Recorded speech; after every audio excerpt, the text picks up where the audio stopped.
Hello, it's so good to be here with you again today on day 4. Thank you for being here. Today we're going a little further into the Gemini full moon, this lunation that's happening today, December 4th or the 5th. It's like, bridges kind of that 4th, 5th, depending on where you are in this world.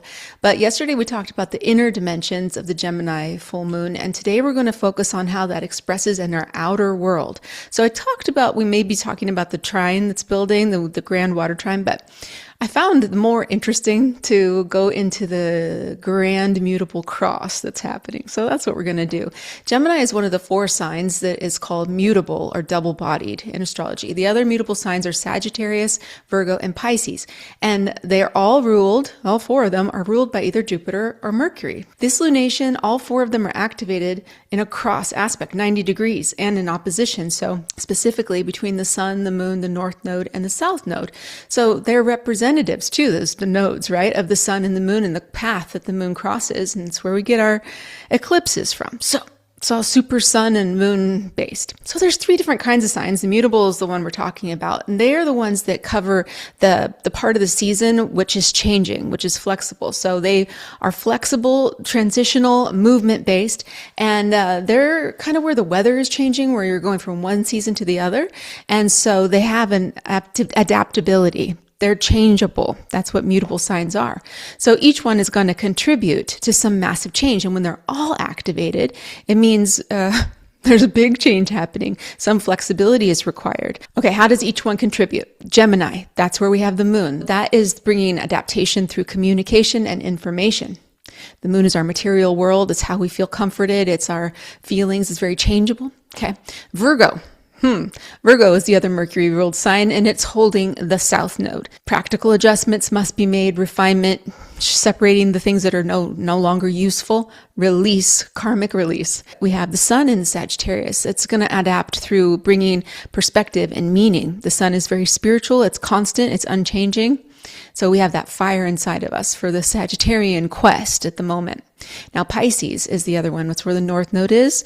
And that's going to adapt through intuition, through spirituality, through emotionality, greater connection to the bigger picture. And there's some karmic openings in this area of life. When you look at this, you see all these red lines, and it looks a little like daunting. What are these red lines? A square, and then there's the opposition too. So what is happening when they do this? This is accelerating change. It's an accelerant.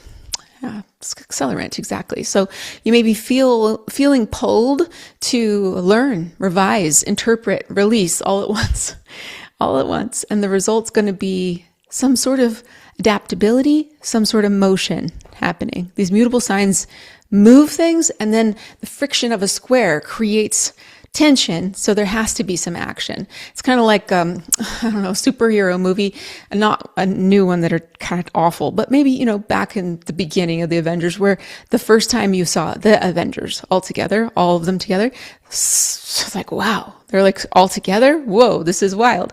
It's kind of like that when there's a mutable cross, because they all have a similar desire, which is to make things ready for change, but they all have a different way of going about it. So that's where the friction comes from. So there can be some argumentation because they all want a certain thing in a certain way. They want to do it their own way. There has to be some compromises.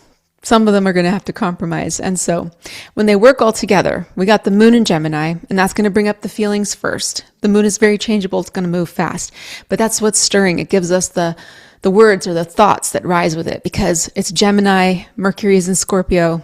It's very deep. The words and the feelings are going to come up first. The sun in Sagittarius, the most powerful thing, in the solar system, it's going to provide a steady center. Doesn't change, unchangeable. So it gives the feelings that we're having the context, and we're going to help understand more as a whole, because Sagittarius is a real broad-minded. It sees the bigger picture, and the ruler is Jupiter in Cancer. So back again to something very optimistic and helpful for these emotions. Then the south node in Virgo. That's the pattern that we're ready to release. Something has to go. And it's showing that habit or expectation that no longer fits. We talked about that a little bit yesterday, and how it's just time. This is another helpful thing. So it's like, okay, I'm going to let go of this. And then on the other side, we have the North Node in Pisces, which opens a new doorway. It's inviting trust, imagination, universal love, possibility of responding in a different way. And that is also coming up, all built into this lunation.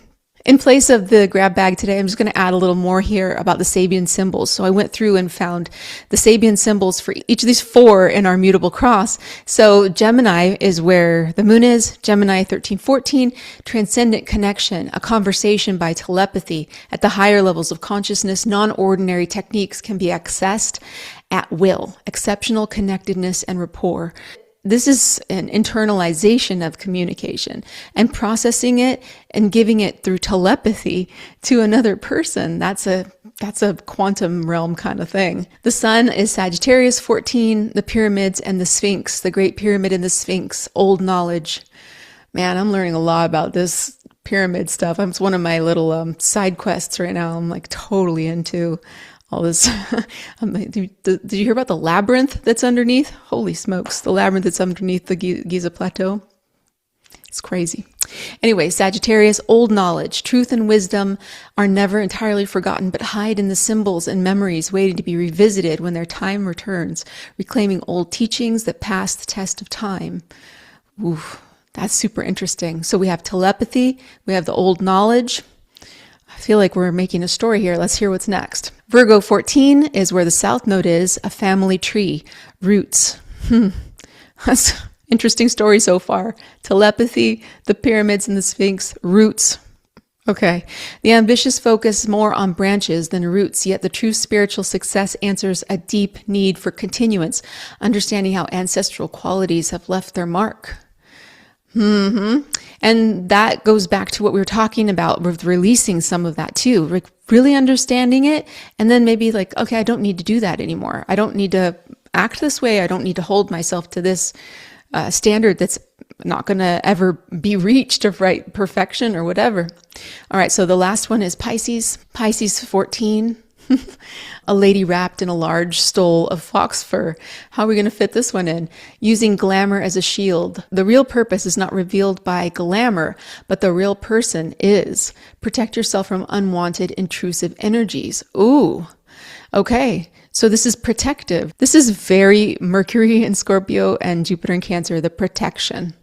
Protect yourself. You know, if you have a telepathy, somebody's in your mind, you know, that's very tender.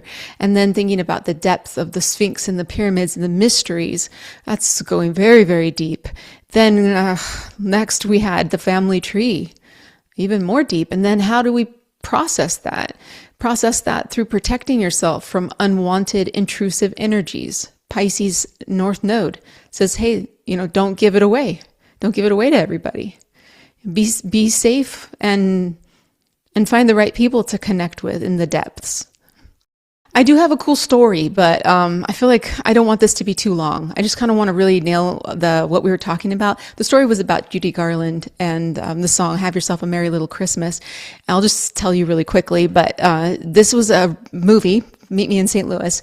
The story takes place in 1904 in St. Louis, and it's a family and these young teenage girls, and they're just having fun with friends and meeting boys. And there's a little girl, she's 5, her name's Tootie, that's the little sister. And they're building up to the World's Fair in 1904. So anyway, the dad of the family, he accepts a job in New York, and everybody's upset. It's Christmas time, and he tells them, Merry Christmas, we're going to have to move away from your friends and family, kids. And they kind of freak out, especially the little girl. The little girl's like, what? And so her older sister, Esther, sings this song, this Christmas song, Have Yourself a Merry Little Christmas. And the movie was made in 1944. And that was in the thick of the World War II. Families were separated, soldiers were far away from home, and no one knew what the next year was going to bring. But this was really, really tough time for people. So the writers were worried about that inside their reality, even though the movie took place in 1904. So the lyrics carried a lot of weight during that time. And the lyrics that they gave Judy Garland to sing were, Have yourself a merry little Christmas, it may be your last.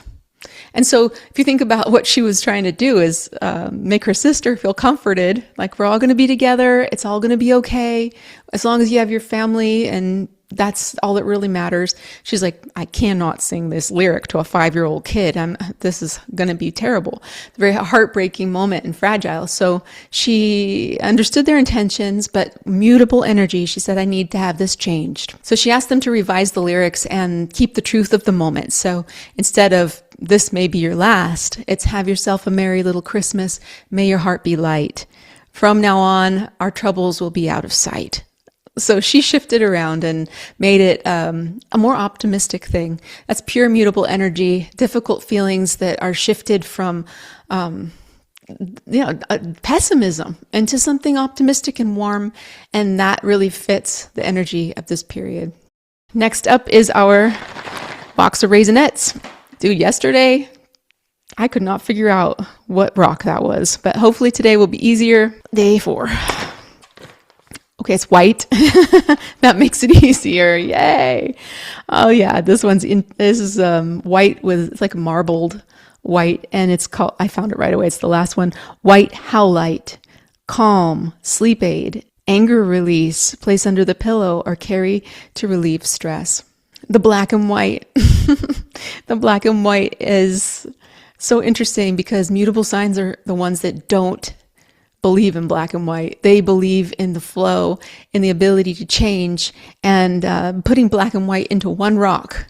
It really is emblematic of mutable energy. It's like blending the black and white and the gradations of it. And here's some gray here, there's some black here, there's some white here. It all exists in one reality. That's pretty interesting. White howlite, another one I never heard of. This is fun. The full moon is a time for meditation. It's time for relaxation and contemplating the mysteries of this beautiful life that we're living, the black, the white, and mixing it all into one little stone. I like you just the way you are. Thank you for being here with me on day 4, and I will talk to you tomorrow, day 5, December 5th.